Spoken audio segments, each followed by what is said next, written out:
You know, people have this picture in their head when you say the word Amish. They see horse-drawn buggies, quiet farmlands, a simple life without the chaos of the modern world. They see a life of peace. That's the postcard. That's what the tourists buy when they visit Lancaster County. But living inside that postcard, being married to it, breathing it every single day for over 3 decades, that's a different story entirely. My story. My name isn't important. You can call me Ruth. It's as good a name as any. And I'm telling you this because what happened to me, the slow, quiet destruction of a life I built with my own 2 hands, is something no one in our community ever talks about out loud. We're taught to bear our burdens silently, to see God's will in everything, even the things that shatter your soul into a million pieces. We're taught that submission is a virtue, and that a wife's place is beside her husband, always.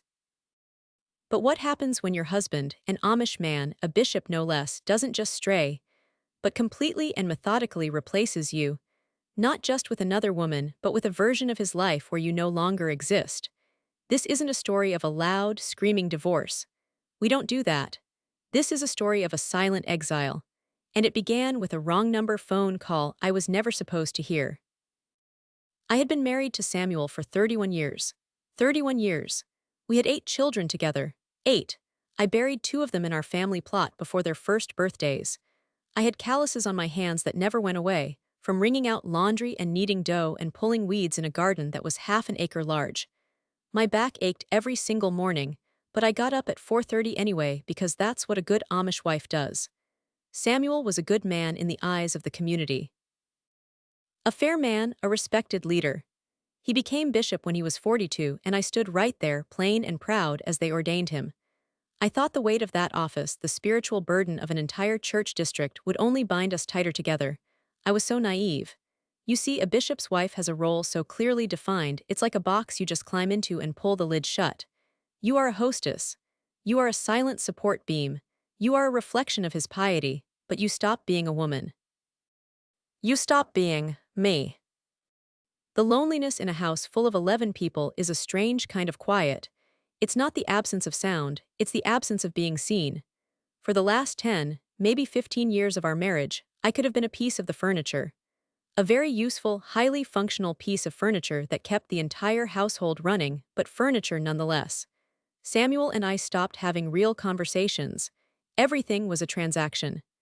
The Zook boy needs help with the south field. The canning jars need to be brought up from the cellar.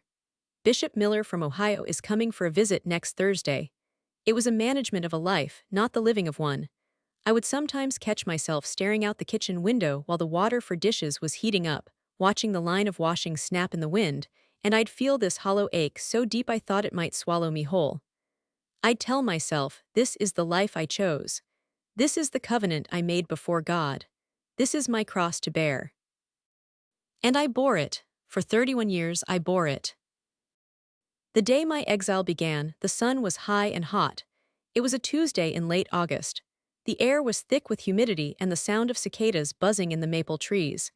I was in the middle of canning pickled beets, which is a messy, staining business. My hands were bright purple up to my wrists. The kitchen was a steam bath from the boiling water bath canner. I had 40 quarts to get through, and I was already bone-tired. The phone rang. Now, some of the stricter old order districts, they'd never have a phone in the house. But Samuel, as bishop, had a compromise. We had a phone shack, a small wooden box of a building out by the barn, about 40 yards from the back door. It was for business, for emergencies. When it rang, it was almost always for him. I heard it ringing, muffled and distant. I figured one of the children would get it, but they were all out in the tobacco field helping their father. It kept ringing. 9, 10, 11 rings. It was insistent. I wiped my sticky hands on my apron, leaving purple streaks, and hurried out the door, my bare feet slapping on the dusty path to the phone shack. I remember the heat of the dirt on my soles. I remember thinking, this better be an emergency. I slid the wooden door open, the little bell above it jangling, and grabbed the heavy black receiver off the hook, a little breathless. I said, "Hello, Yoder residence." There was a pause, then a woman's voice, one I didn't recognize. It was soft, a little hesitant. "Oh, I'm so sorry, I think I have the wrong number." Before I could say it was all right, she let out a small, breathy laugh and said a name, a specific name. She said, "Oh, Samuel, is that you playing tricks again?" Her tone was familiar, teasing. It was the kind of tone I hadn't used with Samuel in 2 decades. It was intimate. The air in that little shack went from hot and stuffy to ice cold. My heart didn't just sink, it stopped. Then it kick-started again, hammering against my ribs so hard I could feel it in my throat. I opened my mouth, but no sound came out. I just stood there, the receiver pressed against my ear, my purple-stained hands starting to shake. She must have sensed it, the silence, the lack of his familiar laugh. Her voice changed instantly. The playfulness drained out and was replaced by a sharp, guarded edge. "Hello, who is this?" I had to use every ounce of strength in my body to form a single word. My own name felt foreign. "Ruth," I whispered. This is Ruth, Samuel's wife." There was a click so fast and so final it felt like a slap. She hung up. The dial tone buzzed in my ear, a flat, monotonous death hum. I stood there, holding the receiver, frozen in time. Samuel playing tricks. A woman's voice. A stranger's voice, but one that knew my husband's name and felt comfortable enough to tease him. The world outside the phone shack window looked exactly the same. The barn, the fields, the blue sky. But for me, in that moment, the ground had just cracked wide open. I don't know how long I stood there. Could have been a minute, could have been 10. My mind was a frantic scramble of denial and dread. A wrong number, it had to be a wrong number. There were dozens of Samuels in the county. It was a common name. Just a wrong number on a Tuesday afternoon. That was the logical explanation. But logic has very little power against the gut feeling of a wife who knows she's been living in the shadow of her own marriage. That teasing voice. It didn't sound like a mistake. It sounded like a doorway into a secret room I was never meant to see. I finally hung up the phone. My legs were weak as I walked back to the house. The path felt longer, the sun felt harsher. I went back into the steam-filled kitchen and looked at the rows of empty jars, the bubbling pot of beets, the mess on the counter. And I just sat down at the kitchen table. I couldn't move. I couldn't finish the canning. The woman I had been that morning, the dutiful bishop's wife who worried about pickled beets, was gone. In her place was a terrified, confused old woman I didn't recognize. I decided right there, covered in purple beet juice and sweat, that I would not say a word to Samuel. Not yet. I had to watch. I had to wait. I had to become a ghost in my own house and see what I would find. For the next 2 weeks, I watched my husband as if he were a stranger. And he was. The problem with being invisible is that people stop curating themselves for you. They let their guard down because they don't even register your gaze. I noticed everything. The way he'd linger a little longer in the phone shack after he thought I'd gone inside. The new jar of pomade he kept on his washstand, a store-bought, scented one that I'd never purchased. The way he was suddenly so very particular about the creases in his Sunday trousers. The faraway, distracted look in his eyes during dinner prayers. He was physically at the head of our table, but his spirit was 1,000 miles away. He was happy. That was the most gut-wrenching part. In the midst of my silent terror, I realized my husband was happier than he'd been in years. He was humming. He hadn't hummed in a decade. I became a sleuth in my own life. The phone shack became my secret office of pain. Every time he came back from a trip to the hardware store or a visit to a neighboring district, I'd wait until he was deep in the fields and I'd sneak out there. I didn't know what I was looking for at first, then I found it. It was so simple, so careless. He kept a small, leather-bound notebook in the drawer under the phone for logging important calls. I'd never once looked at it. Why would I? I flipped through the pages of dates and names. And there, on the last used page in his handwriting, was a sequence of numbers and a name, written not as a business contact, but like a treasure. AM, no last name. Just the initials, drawn with a little curl on the M, and next to it, a heart. My 55-year-old Amish bishop husband had drawn a tiny, ballpoint pen heart. My world narrowed to a pinpoint of fury and heartbreak. I knew the area code.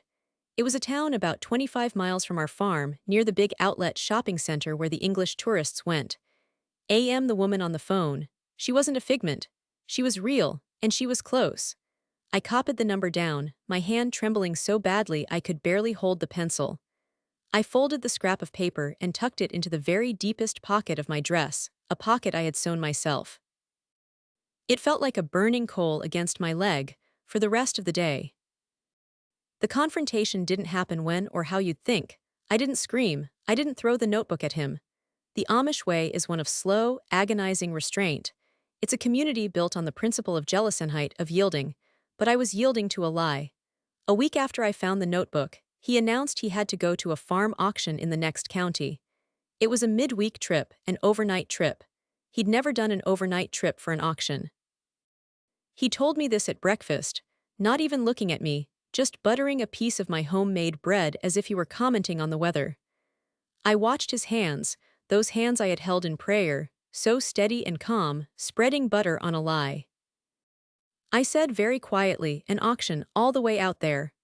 Yeah, he said, some good draft horses. Jacob Baylor is going with me. Jacob Baylor, the perfect cover, a deacon, a holy man's alibi. My voice was still quiet. Should I pack you a supper to take along? He just shook his head, a small, dismissive shake. No need, we'll get something. Something. An Amish bishop and a deacon, out in the English world just getting something. The details of his lie were so thin they were a direct insult to my intelligence. He thought I was so blind, so simple, that any excuse would hold. And for 31 years I guess it would have, but not anymore. The rage that boiled inside me was a sin I was ready to commit. I was done being the dutiful furniture. A plan began to form in my mind, a plan so un-Amish, so bold, it made me feel dizzy with fear and excitement. If he was going on a trip, I was going to follow him. 2 days later, I watched his buggy disappear down the lane, the orange safety triangle on the back blinking in the morning light. He was gone. I waited an hour, my heart pounding the whole time. Then I did something that could get me shunned. I walked out of my house, wearing my plainest dress but no prayer covering, just a dark scarf over my hair. I walked a mile down the road, my legs shaking with every step, to a gas station at the crossroads. And I called for a taxi. That word, taxi, felt like a curse word in my mouth. I had $47 and the scrap of paper with AM's phone number hidden in my pocket. The address was the hard part. But I remembered the area code, and I knew a reverse directory existed for the English. The taxi driver, a kind young man with kind eyes and a puzzled look, didn't ask any questions. He just made a call on his cell phone to a friend who had a computer. It cost me 20 of my $47 and a lie that I was looking for a lost cousin. 20 minutes later, I had an address on a piece of paper. It was on a road called Meadow Lane. I had my destination. My entire life's savings in cash would get me there and back with maybe enough left over for a cup of coffee. It was the most expensive and the cheapest journey I ever took. The drive felt surreal. I was a woman who had never ridden in a car more than a handful of times in her life, watching the world fly by at 60 miles an hour. The telephone poles became a blur. My stomach churned with motion sickness and pure, unadulterated terror. The young driver dropped me off at the very edge of a town, near the address I'd given him. I told him to wait for me, no matter how long it took, and I'd pay him the rest on the way back. He looked at me, this scared Amish lady on a secret mission, and just nodded. Meadow Lane wasn't a lane. It was a cul-de-sac in a modern housing development. The houses were all neat and identical, with attached garages and manicured lawns. It was a world away from my whitewashed farmhouse and dirt lane. I didn't see a single buggy. I felt exposed, like a hen that had wandered into a convention of foxes. I walked, head down, until I saw the number. The house was beige with dark green shutters. And there, parked right in the driveway, was a gray sedan. It was the most ordinary car in the world. But leaning against it, holding a travel mug, was my husband, Samuel Yoder. He wasn't in his Amish clothes. He was wearing a pair of blue jeans and a simple, button-down plaid shirt. He looked 10 years younger. He looked like an English man. He looked completely, sickeningly at home. I ducked behind a large rhododendron bush at the edge of the neighbor's yard. My breath was coming in ragged gasps. I watched him take a sip from his mug, look up at the sky, and smile. It was a contented, peaceful smile I hadn't been the recipient of in years. Then the front door of the beige house opened. A woman walked out. She wasn't young. She was maybe in her late 40s, with hair the color of dried corn silk, cut short, just above her shoulders. She was wearing trousers. The sight of a woman in trousers was still foreign enough to make me stare. She walked right up to him, and he put his arm around her waist like it was the most natural thing in the world. It was a gesture of ownership, of casual affection. He had never, not once in 31 years, put his arm around my waist in public. Their heads tilted together and they laughed. The same teasing laugh I'd heard on the phone. They looked like a retired couple, comfortable and in love, heading off on a day trip. A trip to an auction. The lie was complete. I wanted to be sick. I wanted to run out there and scream. I wanted to claw his eyes out. But I didn't. The Amish part of me, the deep, deep training of a lifetime, held me frozen behind that bush. Don't make a scene.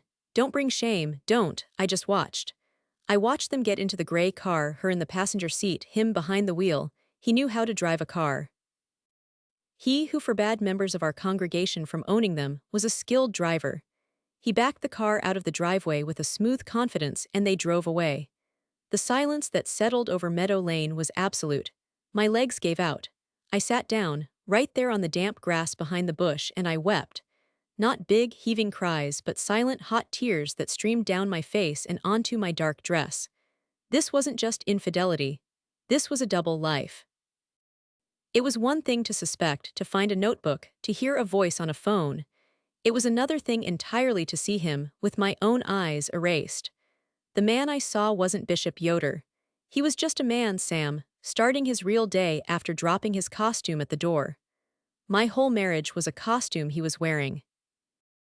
I don't remember the drive back. The taxi driver was a saint. He didn't speak. He just handed me a bottle of water. I got out at the same gas station, my scarf slipping from my hair, my eyes red-rimmed and hollow. I paid him every last dollar I had. I walked the mile back to my house in a state of shock, my feet moving on autopilot. The farm looked the same as it had that morning. The children were in the house, doing their chores, oblivious. My life was a bomb that had already gone off, but no one had heard the sound yet. When Samuel came home the next day, all smiles and bishopy pleasantness, he asked if I was feeling well. I looked pale, he said. I just nodded. He didn't push. He never pushed. He didn't care enough to push. The battle now wasn't in the open, it was a cold war. I had all the evidence I needed, but I didn't know the rules of this new world. In our community, a woman in my position had no power. If I accused him, he was the bishop. His word was law. He could say I was possessed by a spirit of jealousy, that I was having a mental breakdown from the change of life. He could have me shunned. I would be the sinner, and he would be the merciful leader bearing his crazy wife's cross. I knew him. He was a master of spiritual manipulation. My silence wasn't weakness. It was the only weapon I had. I had to wait for him to make the first move, and I didn't have to wait long. The cruelty wasn't what you'd expect. It wasn't a beating. It wasn't even shouting. It was a slow, methodical, administrative act of erasure. It started with the small things. I'd go to the sitting room for the evening Bible reading and he'd already be done. You were busy, he'd say. I didn't want to disturb you. Pious words that cut like a knife. Then he stopped asking me to accompany him on visits to other families. My role as the bishop's wife was being quietly dismantled. The final piece was the most devastating, a masterpiece of Amish passive aggression. I came into the kitchen one morning after feeding the chickens, and he was sitting at the table with two of our married sons, my eldest boys. A silence fell over the room when I walked in. The air was thick with a decision already made. My son, my own flesh and blood, wouldn't meet my eyes. Samuel folded his hands on the table, a gesture of his episcopal authority. In a gentle, sorrowful tone, dripping with false concern, he told me they had all decided, after much prayer, that the burden of the household was too heavy for me, that my nerves were failing, that for my own good and the good of the family my married daughter Sarah would be taking over the running of the household. I was to be relieved of my duties. I just stood there. My sons, the boys I had raised, looked at the floor. They were complicit. Their father, the bishop, had spoken. To them, I wasn't a betrayed wife. I was a sick, unstable woman who needed to be put out to pasture. I had been officially declared incompetent within my own home. The other woman, the AM on the paper, she didn't need to be present. He was clearing the space for her, piece by piece. I was being made redundant in my own life. This is the moment where a worldly woman would call a lawyer. But I didn't have a phone number for a lawyer. I didn't have a bank account. I didn't have a car. My power was in a different realm. My power was in the truth and in the one thing he could not control, the community's whispered words. I had protected his secret, suffering in silence to avoid a scandal. But if I was already being punished, already being cast out, what did I have left to lose? The scandal was now my only salvation. And the instrument of my revenge was something I understood better than he ever could. The true power structure of the Amish isn't the ordained men. It's the women. It's the network of wives, the cousins' letters, the circle of gossip that passes over quilting frames and through the serving line at a funeral lunch. It's a web of information more efficient than any internet. The following Sunday was a visiting Sunday, a day of rest where families go visiting.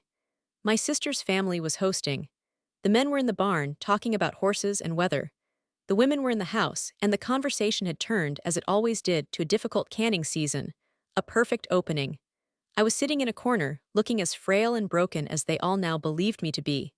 Someone, an older woman named Widow Miller, patted my hand and asked, "Are you managing all right, Ruth?" Samuel told my husband, "It's been a hard season in your soul." There it was. The official narrative had spread. I was the poor, mentally frail wife. I let a single tear fall. I didn't sob. I just let it trace a line down my cheek, and I whispered just loud enough for the three women closest to me to hear, "It is the hardest season. It breaks my heart to know Samuel has to travel all the way out to Meadow Lane to find his peace." You could have heard a pin drop. The name of the lane hung in the air like a thunderclap. A stillness fell over the entire room. The women understood instantly. The location, the implication, the quiet despair in my voice. The narrative shifted in a single moment. The story of a crazy wife dissolved. It was replaced by a much juicier, much more real story, the bishop and his English mistress on Meadow Lane. One of my cousins, Fanny, a woman with a steel trap of a mind, squinted. "Meadow Lane, that's out by the outlet stores near where my sister's boy lives." The information web was activated. I didn't say another word. I just let them piece it together. I was no longer the accused. I was the martyr who had spoken a forbidden, powerful truth. My campaign of passive destruction had begun. I would discover later that within 3 days, the address of the beige house on Meadow Lane was known by half the women in the church district. The silence in my own house was now a weapon I wielded, not a punishment I endured. Every time Samuel made a show of praying over my troubled mind, I would just look at him. I would hold his gaze for a beat too long, a look that said, "I know," and he would flinch. He saw the change in me. I wasn't cowering anymore. The weeks that followed were strange.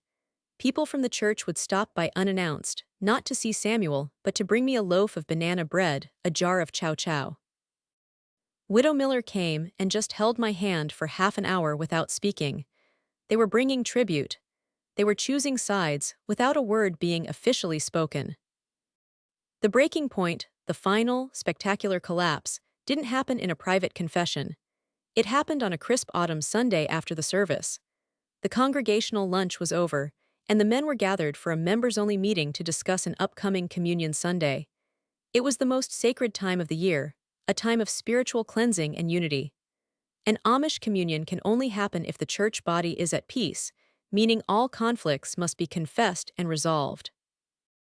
Samuel, as bishop, stood up, ready to lead the council. He looked around the room at the sea of bearded, solemn faces. He asked the ritual question, "Is the church at peace? Is there any among you who cannot partake of the Lord's Supper in full fellowship?" There was a long, heavy silence. He was about to move on.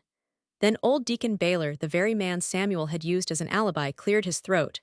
He was 82 years old, a pillar of the church, a man who had baptized half the people in that room. He slowly rose to his feet, leaning on his cane. He didn't look at Samuel, he looked at the floor. In a cracking voice he said, "No, Bishop, the church is not at peace." A murmur went through the room. Samuel's face went pale. The deacon continued, "There is a rumor, a strong, dark rumor of an unrepented sin. A sin of the flesh with an English woman, a sin that has brought a division. It is said the sinful house is on Meadow Lane. The members are uneasy. We cannot prepare our hearts for communion until this cloud is lifted." He sat down. The words hung there, public and damning. Every man in the room was staring at Samuel. I wasn't there, of course. but the story was told and retold to me in the weeks that followed, so vividly I feel like I can see it. Samuel was trapped. The very authority structure he wielded against me was now a cage for him. If he denied it, he would be lying before God and the council, and if proof ever emerged, he would be excommunicated. If he confessed, his life as he knew it was over. He stood there, frozen, a man caught between his crafted image and the ugly truth. This was the moment my husband left me. He didn't pack a bag and walk out the door that day. No, the leaving happened in that room, under the crushing weight of dozens of silent stares. He chose the other woman. He chose her not by running to her, but by refusing to repent. In the Amish faith, a confession must be specific and accompanied by a turning away from the sin. He couldn't turn away. He was in too deep. His silence was his declaration of leaving. He couldn't lie to God, and he wouldn't give her up. So he just stood there, mute, his authority dissolving into the floorboards. The council was adjourned. He walked out of that meeting a broken man, a bishop who could not lead his own soul, let alone a church. My fight was over. I had won. But the victory felt like ash in my mouth. The aftermath was quiet. That's the Amish way. We can forgive a lot of things, a repentant thief, a hot temper, but a proud, unrepentant bishop who leads a double life. That's a poison in the well. A group of ministers from a neighboring district came to visit him. They had a talk. He was relieved of his duties as bishop, not shunned, not yet, but removed. He was a dethroned king. The house became a tomb. He moved out of our bedroom into a small, unheated room off the workshop. He didn't leave the farm. Where would he go? His other life, the one with the car and the woman on Meadow Lane, was a fantasy, a holiday. It couldn't withstand the scrutiny of reality. He couldn't marry her. He would be excommunicated fully, an outcast. He was trapped between two worlds, and he chose the limbo. The day he fully left my heart was a day much like the day I found out. Sun was shining. I was in the kitchen, kneading bread. He walked in, looking like an old, shrunken man. He stood there, watching my hands work the dough. I didn't stop. He said so quietly I could barely hear him, "I'm sorry, Ruth." I kept kneading. The dough was soft and pliable under my strong hands. I didn't look at him. I just said, "The bread will be ready by noon, Samuel. You can have some." And that was it. That was the end of my 31-year marriage to an Amish bishop. It wasn't a divorce. It was a quiet, permanent separation of two souls who still shared a roof. He became a ghost in the barn, and I became the woman who had endured. The church healed. They rallied around me. My daughters-in-law, who had once participated in my demotion, now looked at me with a kind of awe. I wasn't just the old bishop's wife anymore. I was Ruth. I was the woman who had faced a silent, terrifying exile, and had called down the walls of her own Jericho with a whispered truth and an unblinking stare. People romanticize the Amish life for its simplicity, but sin is complex, no matter where you are. Betrayal is just as bitter in a dress of plain cotton as it is in a silk gown. My husband left me for another woman, that's the simple fact of it. But what he really did was leave me for the illusion of a life without burdens. The irony is that illusion had a weight he couldn't carry either. It crushed him. I'm still here. I can hear the sound of a buggy coming up the lane now. That sound used to mean my husband was home. Now it just means the day is moving on. I'll go finish the dishes. The simple work is what saves you. It always does. My name is Ruth, and that's my story. Thank you for listening. I've said enough.